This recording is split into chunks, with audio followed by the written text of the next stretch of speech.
સૌપ્રથમ આપ લોકોની ખિદમતમાં આપણા નોમા ઇમામની વિલાદતની મુબારકબાદી પેશ કરું છું અને આપણે સૌ સાથે મળીને આપણા સમાજના ઇમામ અલ-ઇસ્લામની ખિદમતમાં ઇમામ તકીલ ઇસ્લામની વિલાદતની મુબારકબાદી એક સલવાતના નારાથી પેશ કરીએ. બર મોહમ્મદ વ આલે મોહમ્મદ સલવાત.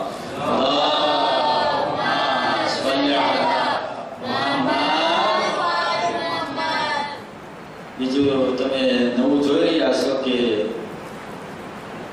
આપણે આ ગાદી નખાણી છે, નરમ નરમ પોચી ગાદી છે, બેસવામાં કે તકલીફ નહીં, પણ કે એવું ન બને કે નરમ ગાદી પર ઊંઘ આવે તો સૂઈ જવાનું મન થાય.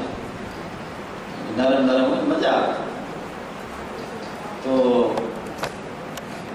આ વિલાદતના મુબારક મોકા ઉપર આપણને ફર્સ્ટ ક્લાસ ગાદીમાં બેસવાનું મળ્યું છે. ઇમામ તકીલ ઇસ્લામની વિલાદતમાં સઆદત આપણને પરવરદિગારે નસીબ કરી છે. આપણે દરેક ઇમામની તમે તારીખ અને હિસ્ટ્રી જોઈ લો, એના બચપનથી લઈને જવાનીથી લઈને એની બુઝુર્ગી સુધી ઇમામ આપણી રહેબરી કરતા આવ્યા છે. ઇમામ આપણને રસ્તો બતાવતા આવ્યા છે. બસ મારે તમારે એટલું કરવાનું છે કે હવે એની વાતો પર અમલ કરવાની કોશિશ કરવાની છે. પરવરદિગાર જરૂર આપણને સફળતા આપશે. ભલે દુનિયામાં સફળતા ન આપે તો કઈ નહીં, પણ આખિરતમાં જરૂર આપણને સફળતા આપશે. ઇમામ તકી અલૈહિસ્સલામ જે છે, હક વાત બોલવામાં, હક વાત પહોંચાડવામાં, હક મેસેજ દેવામાં કોઈ ગભરાણા નથી. ચાહે ગમે તેટલો ઝાલિમ બાદશાહ હોય. અને ઇમામની તો શું વાત કરી? ઇમામના જે દોસ્ત હતા, ઇમામના જે સહાબી હતા, ઇમામના જે ગુલામો હતા, એ પણ બાદશાહોને એવા જવાબો આપતા હતા કે ગભરાતા નહીં કે અમને મોત આવી જશે, કે અમારી માથે તલવાર લટકે. ના, હક વાત બોલવામાં, હક કહેવામાં, હકનો મેસેજ દેવામાં, હકનો સાથ આપવામાં કોઈ ગભરાતા નહીં. ઇમામની વાત તો દૂર છે, પણ ઇમામના સહાબી, ઇમામના ગુલામ, ઇમામના પુતળા તમે જો. ઇમામનું એક વાક્ય તમે બધા સાંભળેલું છે, અને પછી બીજો વાક્ય હું તમને કહીશ ઇન્શાઅલ્લાહ. બહુ ટાઈમ નહીં લો તમારો જાજો. ઇમામ તકી અલૈહિસ્સલામનું બચપન છે. જો ઇમામ કોઈ ગભરાતા નથી. હું ઇમામનો માનવા વાળો, જ્યાં પણ હક હોય ને એનો સાથ આપો, જ્યાં પણ હક હોય ને હું બોલું. ઇમામ આપણને મેસેજ આપે છે. બચપનનો આલમ છે. છોકરા બધા રમી રહ્યા છે, ઇમામ જોઈ રહ્યા છે. એટલામાં મામૂન રશીદની સવારી વટાણી. મામૂન રશીદનો એવો દબદબો હતો કે છોકરાઓ જે રમતા હતા બધા જોઈને દેખીને ભાગી જાય. કોઈ આ ગલીમાં, કોઈ ઓલી ગલીમાં, કોઈ આમ, કોઈ તેમ. પણ ઇમામની જગ્યા ઉપર આજના ઉભા છે. शीशा पिलाई हुई दीवार की तरह एक भीतની જેમ ઉભા છે. મજબૂત દીવારની જેમ, મજબૂત ભીતની જેમ ઉભા છે. મામૂન રશીદ વિચાર કરે કે મારો દબદબો જોઈને છોકરા બધા ભાગી ગયા, આ ભાગતો નથી. એની બાજુમાં સવારી રાખીને સવાલ કરે છે કે બધા છોકરા ભાગી ગયા, તમે નો ભાગ્યા? ઇમામનો જવાબ આપણા માટે લેસન છે. બચપન છે જે ઇમામ કહે છે કે બાદશાહે મામૂન રસ્તો એટલે ટૂંકો નથી કે તારે સવારી વટાઈ ન શકે. હું તને કઈ નડતો નથી, હું તો એક પર મારી જગ્યાએ ઊભો છું. ઘણો રસ્તો મોટો છે, તારી સવારી આરામથી વટાઈ જાય છે. અને મેં કોઈ ગુનાહ નથી કર્યો કે તું મને સજા આપી તો સજાના ડરથી હું ભાગી જાઉં, કે સજાને બીકથી ભાગી જાવ. મેં કોઈ ગુનાહ નથી કર્યો, હું શું કામ ભાગું? ઇમામ એની જગ્યા ઉપર જ્યારે આ જવાબ સાંભળ્યો મામૂને, તો મામૂન અજબ થઈ ગયો કે હજી તો બચપન છે ને મને આ જવાબ આપે છે. આ કોઈ સિમ્પલ બાળક નથી, પણ કોઈ ખાસ ફામીનું બાળક છે. મામૂન હાલ્યો, એનું કામ પતાવીને પાછો રીતુર થયો તો જોયું તો ઇમામ ત્યાં ને ત્યાં ઉભા છે. હવે મામૂન ત્યાંની મારી પરીક્ષા કરવી પડશે. મામૂન એને કહે છે કે એ દીકરા બતાવી કે મારા હાથમાં શું છે. ઇમામનો જવાબ, ઇમામ કહે છે કે આ દુનિયાની અંદર પરવરદિગારે બાદશાહો પેદા કર્યા. એ બાદશાહોમાં અમુક સારા છે, અમુક હરામી છે, અમુક ખરાબ છે. એ બાદશાહો જે છે એ પોતાના શિકાર કરવા માટે નીકળે છે અને પોતાના બાદ પક્ષીને, જે શિકારનો પક્ષી હોય ને, એને હવામાં છોડે છે. જ્યારે હવામાં છોડે તો એ ઉડતું ઉડતું દરિયાની અંદરમાં જાય છે.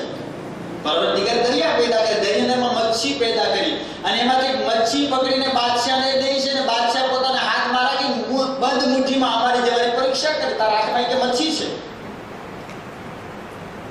અને તારા હાથની વાત નથી કરતો, તારા દિલમાં શું તું વિચારો છું તને કહી દેવા માંગુ છું કે તારા દિલમાં શું અત્યારે ચાલી રહ્યું છે. તારા હાથની વાત કરું છું, તારા બંધ મુઠ્ઠીમાં શું છે એની વાત કરું છું, પણ તારા દિલમાં તું શું વિચારી રહ્યો છું પણ તને કહી દઉં. આ છે મારા ઇમામ. ઇમામે કીધું કે અમે લોકોના દિલો પર હુકુમત કરીએ છીએ, તું તો ખાલી માણસો પર હુકુમત કરો છો. અમારી તો હુકુમત જનાવરો પર પણ છે. અમારી હુકુમત તો લોકોના દિલોની અંદર, લોકો દિલમાં શું વિચારે એમને ખબર પડી જાય. આ ઇમામનો સવાલનો જવાબ હતો.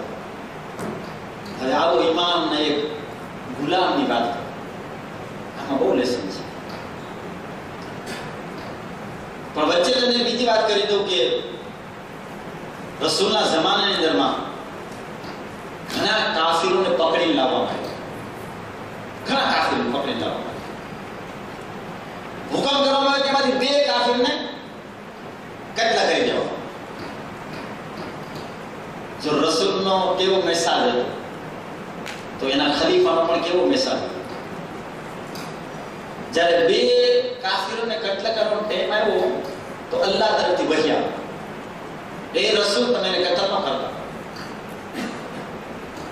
એ 2 કાફિરની 3 વાતો મને બહુ પસંદ છે. તમે એને કત્લથી અમાન આપો, એને છોડી. રસૂલના કે કઈ 3 વાત? રસૂલ જાણતા હતા, બધી ખબર હતી, પણ આપણને એ વખતના લોકોને મેસેજ દેવા માંગે. કારણ કે એમાં મારો એ પછીનો વાક્ય છે કે આ 3 વાતો ભલે કાફી છે પણ 3 વાતો બહુ સારી છે. પહેલી વાત, ભૂખ્યાઓને ખવડાવવામાં એ લોકો આગળ છે. બીજું, ફામીના ખર્ચાની અંદર એ લોકો મદદરૂપ થાય છે. પછી ફામીમાં મા બાપ આવી જાય, ફામીમાં ભાઈ આવી જાય, ફામીમાં આપણું કુટુંબ આવી જાય, બધું આવે. અને ત્રીજું, મહેમાનોની મહેમાનદારીમાં સૌથી આગળ છે. બોલા જ્યારે કાફિરને કીધું કે તમારે આ 3 વાતની હિસાબે તમને છોડી દઉં છું, તો કાફિર કે અમે આ 3 કામ કરી છે તો અમારી સિવાય કોઈ ખબર નથી કે તમારો મઝહબ જો આ 3 વાતની હિસાબે અમને કતલ ન કરતો હોય તો અમે મુસલમાન થવા માટે તૈયાર છે. હવે આવો આપણે ઇમામનો એક ગુલામની વાત કરીએ. આમાં મેસાજ આપી દીધું કે આપણે ફામી સાથે કેવો વ્યવહાર કરો, મહેમાન સાથે કેવો વ્યવહાર કરો, ભૂખ્યાને ખાવાનું ખવડાવવામાં, ભૂખ્યાને જેની પાસે કપડાને કપડા દેવામાં. મામૂન રશીદ જે છે એ દર સોમવારે અને દર ગુરુવારે પોતાની કચેરી, પોતાનો કોર્ટ, પોતાનો બ્યુરો ખોલતો. એમાં બધા લોકોને કાંઈ ફરિયાદ, કાંઈ જે કાંઈ હોય બધાને સોલ્વ કરતો. કોઈ ગુનેગાર હોય તેને સજા પણ સંભળાવતો. એમાં લપલાએ કીધું કે આપણે કઈ માણસ નમાઝી લાગે છે, કપાળ પર સજદાનું નિશાન છે, ચોરીમાં પકડવાનું છે, તમે કહ્યું એને હાજર કરી? હા કરો હાજર. એ વખતે બરોબર ઇમામને એને બોલાવ્યા હતા. કોણે? ઇમામને કે તમે અહીંયા આવીને જુઓ મારી કચેરીની અંદરમાં કે હું કેવો ઇન્સાફ કરું છું, કેવો ઇન્સાફ કરું છું. ઇમામ કે હાલ જાય નહીં, કારણ કે કદાચ ખોટું થતું હોય તો રોકવા થાય. પણ ઇમામના ગુલામ જે જવાબ આપે એ સાંભળવા જેવા છે. જ્યારે કહે છે કે લાવો પકડીને લાવવામાં આવ્યો કે તારા માથામાં તો સજદાના નિશાન દેખાય છે, તું પરેજગાર મુત્તકી લાખો ચોરી કરો છે. કે ચોરી મેં કરી છે તારા હિસાબે, મારી મજબૂરીથી મેં ચોરી કરી. શું મજબૂરી તારી હતી? મજબૂરી એ હતી કે હું એક મુસાફર છું. હું એક વેપારી જો બિઝનેસ કરવા માટે આવ્યો તો આ ગામની અંદરમાં, બગદાદની અંદરમાં પણ મને લૂંટાઈ ગયો, લૂંટી લીધો. હું ખાલી થઈ ગયો, ફકીર થઈ ગયો. તારા વઝીર પાસે ગયો, તારા ખજાનચી પાસે મેં મારી ફરિયાદ કરી કે આમ થયું છે મારી સાથે, મને કે દાદ નો આપ. એટલે મારી પાસે કઈ રસ્તો નહોતો, કારણ હું ફકીર થઈ ગયો તો મુસાફર હતો. તે મારો હક માલે ગનીમતમાંથી અદા નથી કર્યો એટલે મારે ચોરી કરવી પડી. એટલે હું ચોર નથી, તું મોટો ચોર છે. બોલો મામૂન રશીદ ક્યાં તો મને જ ચોર કીધો. કેવી રીતે? ઇમામ બેઠા છે, ઇમામ કઈ બોલતા નથી, જોવે છે કે આ શું વાત કરે. હું કેમ ચોરી કે? તો કે મારો હક નો આવ્યો કે મારી પર બે તારા હક હતા. હું મુસાફર થઈ ગયો ને ફકીર છું કે મુસાફરનો હક એ છે અને ફકીરનો હક તારી પાસે બે હક છે મારા કે તે મને નો આપ્યા કે તું મારા હક ખાઈ ગયો. એટલે તું તો ચોર છો કે જ્યારે પોતાને ચોર કીધું મામૂન રશીદ ક્યારે મારી તાવ હોય કે કતલ કરના. તો કે પહેલા હું તને કતલ કરીશ, હું તલવારથી નહીં કતલ કરું, તને મારી જબાનથી કતલ કરીશ. મારી વાત સાંભળી, તું કે મારો ગુલામ છું કે હું તારો આકા છું. એની હેસિયત બતાવે છે. આ ગુલામ જે ડરતો નથી, મોતથી બીતો નથી, મોતથી કાંઈ ગભરાતો નથી, ભલે મારા પાસે તલવાર લટકે, પણ હાથ વાત કહીશ હું ગભરાતો નથી કે, પણ મારી વાત સાંભળી લે. મામૂન રશીદ કે હું તારો ગુલામ કે હું તો બાદશાહ છું કે હું તારો આકા છું, હું તારો માલિક છું કે તું કેમ મારો માલિક કે? તો કે તારો બાપ જે હારૂન રશીદ હતો એને મુસલમાનોના માલે ગનીમતમાંથી કે મુસલમાનોને હક નો દીધો. ઈ માલે ગનીમતમાંથી તારી માને વેચાતી લીધી. ઈ વેચાતી લીધી, એની સાથે શાદી કરી કે એમાંથી તારો જન્મ જોઈ કે એટલે બધાય મુસલમાનો તું ગુલામ જોઈ કે બધાય મુસલમાનોના પૈસા છે કે તારામાં, બધાય મુસલમાનો તારા આકા છે કે અને તું કે સૌથી મોટો ચોર છો કે હું તો એક મુસલમાનના ઘરેથી મેં ચોરી કરતો તો બધાય મુસલમાનના ઘરની ચોરી કરી છે. અને જે પોતે નજીસ હોય બીજાને શું સુધારી શકવાનું? તું તો પોતે નજીસ છો કે મને શું સુધારી શકવાનું? ઇમામ જ્યારે ના ગુલામની આ જ્યારે વાત સાંભળી ત્યારે ઇમામ નાશ કરે કે મારા શિયા હોય તો આવો.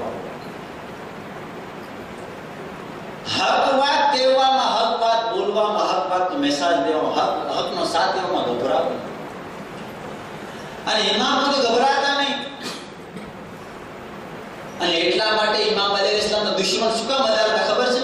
હકના કારણે જ.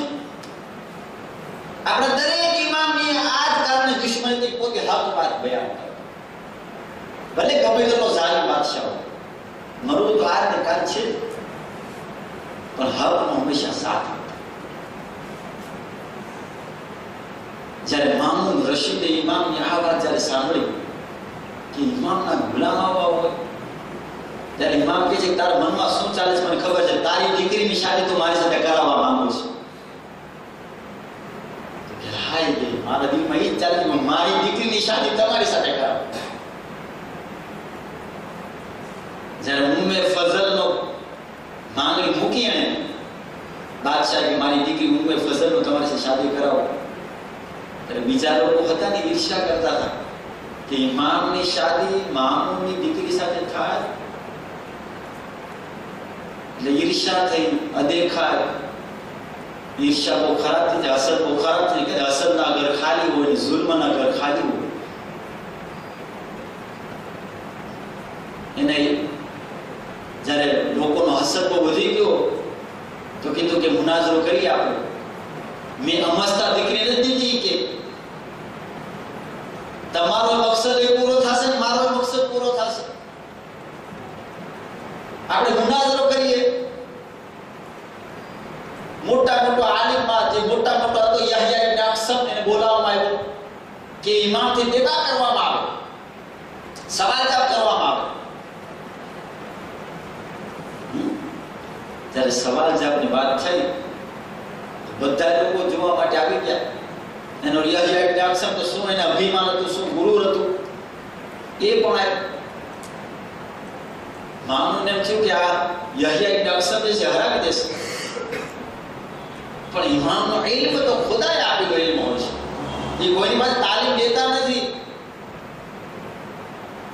કહેતા કે બે જણની ભૂખ કોઈ ખતમ ન થાય. એક તાલીબે ઇલ્મની કોઈ ભૂખ ખતમ ન થાય, પૈસા કમાવાની પૈસા કમાવાની ભૂખ કોઈ ખતમ ન થાય. આ બેની ભૂખ કોઈ વટે જ નહીં. એક તાલીબે ઇલ્મ કોઈ ખતમ નથી થતું.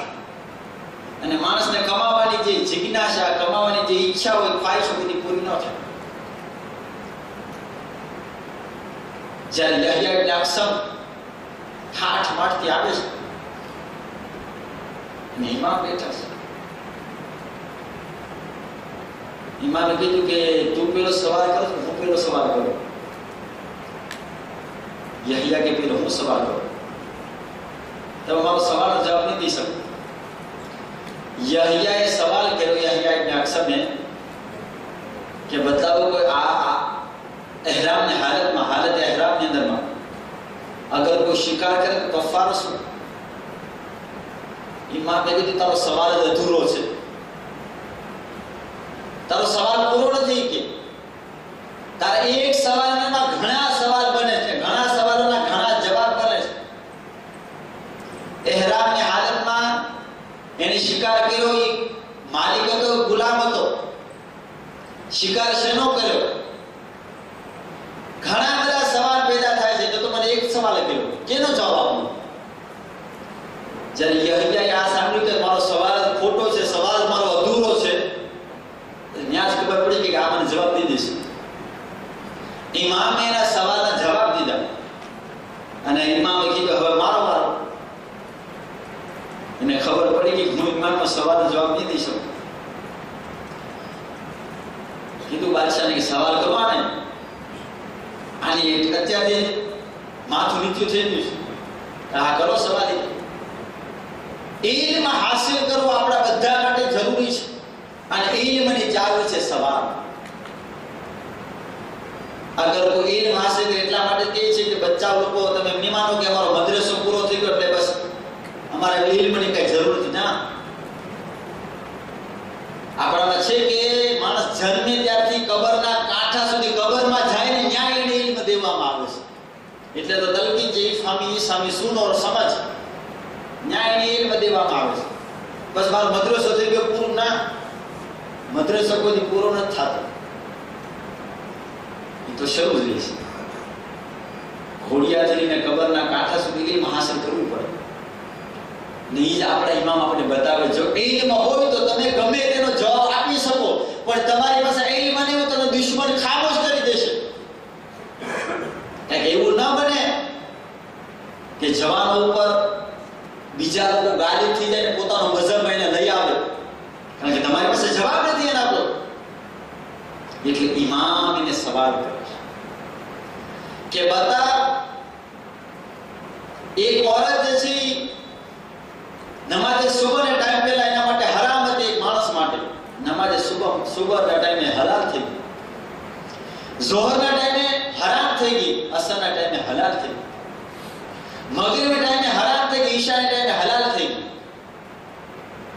આવો સવાલ જ્યારે કર્યો કે એક જ ઓરત કેટલી વખત હરામ થાય ને કેટલી વખત હલાલ થાય ઇન્સાન માટે, તો આવી તો કઈ ઓરત હશે? જવાબ ના આપી શક્યો, કારણ કે એની પાસે ખાલી દેખાવનું ઇલ્મ હતું, હકીકતમાં ઇલ્મ નહોતું. હકીકતમાં એની પાસે ઇલ્મ નહોતું. ખાલી દેખાડવા માટે કોઈ મોલાના કે કોઈ અલ્લાહમાં કે કોઈ મુશ્કેલ કે એવું ઇલ્મ એની પાસે હતું. હકીકતનું ઇલ્મ નહોતું એની પાસે. જવાબ ના દઈ શક્યો. તો મૌલા આનો જવાબ મારી પાસે નથી. જ્યારે મૌલાએ જવાબ દીધો એનો તો બધા અજબ થઈ ગયા કે હકીકત ઇલ્મની મીરાસ કોઈની પાસે હોય, ઇલ્મની દૌલત કોઈની પાસે હોય તો ઈમામ પાસે અહેલ બેત પાસે છે અને ઈ મીરાસ અહેલ બેતના ચાહવાવાળા પાસે આવી આવે છે. એટલા માટે કહેવામાં આવે છે, રસૂલની હદીસ છે કે મારા કોમના ઉલમા લોકો, મારી કોમના ઝાકિર લોકો, મારી કોમના આલિમ લોકો બની ઇસ્રાઈલના નબીઓ કરતા બહેતર અને અફઝલ છે. આપણે બતાવવા માંગે છે કે ઇમામના ગુલામ તમે એવી રીતે બનો કે અગર કોઈ સામેવાળો સવાલ કરે તો તમે એને જવાબ આપી શકો. ઇમામના ગુલામ એવા બનો કે હકનો સાથ આપવા માટે ગમે તેની તકલીફ ઉઠાવવી પડે પણ હકનો સાથ, હક બોલો, હકનો મેસેજ આપો. અને આપણો મતલબ હકની સાથે છે અને અલી અલૈહિસ્સલામ પણ હકની સાથે છે અને અલી અલૈહિસ્સલામ સાથે હક છે. હકને ઓળખવું ગોયા ઇમામને ઓળખવાનું છે. કારણ કે ઇમામ અલૈહિસ્સલામની સાથે હક અને આ હંમેશા આપણને આપે છે ઇમામ અલૈહિસ્સલામ કે ઇમામની જિંદગી ખાલી 25 વર્ષ નહીં, 60 વર્ષની હતી, ખાલી 25 વર્ષની. આ 25 વર્ષની કઈ જિંદગી કહેવાય? આપણે 70 વર્ષ પહોંચ્યા તો કે હજી કઈ જીવ્યા નથી, આપણે હજી વધારે જિંદગી ખપે છે. ઇમામની જિંદગી ખાલી 25 વર્ષની જિંદગી, એમાં કેટલા વર્ષો સહેજ ખાનામાં જાય. તો વિચાર કરો કે આ 25 વર્ષની જિંદગીની અંદરમાં ઇમામની જિંદગી કેટલી. આપણને અજબ થાય કે 25 વર્ષની જિંદગી ઇમામ શું જીવ્યા, પણ એ બતાવી દે કે 25 વર્ષની જિંદગી તા કયામત સુધી આવવાવાળા ઇન્સાનો માટે સબક છે. આ 25 વર્ષની જિંદગીમાં એમાં એટલી તકલીફો સહન કરી છે, એટલા દુઃખ ઉઠાવ્યા છે, એટલો સામનો કર્યો છે ઇમામે, પણ હકનો સાથ નથી થયો. ભલે મારે કેદખાનામાં જવું, ભલે મારે જેલથી શહીદ થઈ જવું પડે, હું ઘબરાતો નથી, પણ હકનો સાથ નથી. આવો આપણે સૌ મળીને દુઆ કરી અલ્લાહની બારગાહમાં ઇમામના વાસ્તાથી, બારેલા ઇમામે તકીના વાસ્તાથી જ્યાં જ્યાં પણ શિયાને હેદર કરવાનું, જાનમાં ઇઝ્ઝત આપવાનું, મુહાફઝત ફરમાવો. બારેલા જે લોકોએ મુઅમિન અને મુઅમિનાત હાજર છે એમની પણ મુશ્કેલાત અને પરેશાની દૂર ફરમાવો. એના ધંધાને બરકત, એના ધંધાના અંદરમાં બિઝનેસમાં બરકત અને ઉસરત ઇનાયત ફરમાવો. એમને તંદુરસ્ત સાથે લાંબી જિંદગી ઇનાયત ફરમાવો. અને જ્યાં જ્યાં પણ શિયાને હેદર કરવાનું, અગર એમાં કોઈ બીમાર હોય તો એમને શફાએ કામિલા રાજીલા ઇનાયત ફરમાવો. આપણો બિરાદર જે છે કિડનેપ થઈ ગયો છે એમની રિહાઈ માટે આપણે સૌ સાથે મળીને આ ઇમામના વાસ્તાથી આપણે 3 વખત અમે યુજીબુની તિલાવત કરી જેથી એમની રિહાઈ થઈ શકે. બિસ્મિલ્લાહિર રહમાનિર રહીમ.